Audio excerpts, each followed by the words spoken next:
Hi friends, welcome back to Sri's kitchen.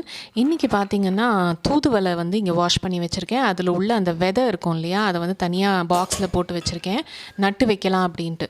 இங்கே வந்து ஒரு குக்வேரில் தூதுவளை கீரையை போட்டுட்டு தேவையான அளவு தண்ணி ஊற்றி நான் வேக வச்சு அந்த தண்ணியை மட்டும் எடுத்து வச்சுக்கிறேன்.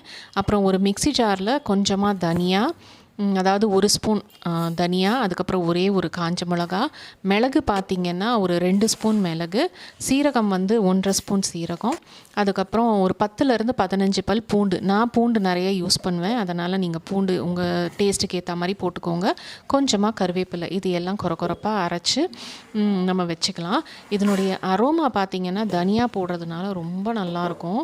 அதுக்கப்புறம் புளியை கரைச்சி ஒரு கண்டெய்னரில் போட்டுக்கிறேன். அது கூட கொஞ்சமாக மஞ்சள் தூள், நான் கொஞ்சமாக வெல்லம் போடுவேன், இது ஆப்ஷனல் தான், தேவைப்பட்டால் போட்டுக்கோங்க.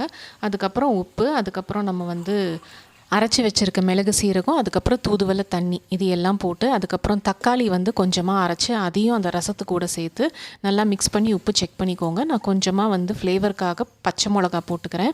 இப்போ ஒரு கடாயில் நெய் விட்டு கடுகு, வெந்தயம், பெருங்காயம், காஞ்ச மிளகா, கருவேப்பிலை, இது எல்லாம் போட்டு நம்ம கரைச்சி வச்சுருக்க ரசம் கலவையை இதில் ஊற்றி நுர கட்டி இறக்குனீங்கன்னா அருமையான தூதுவளை ரசம் ரெடி ஆயிடுச்சு. ட்ரை பண்ணுங்கள்.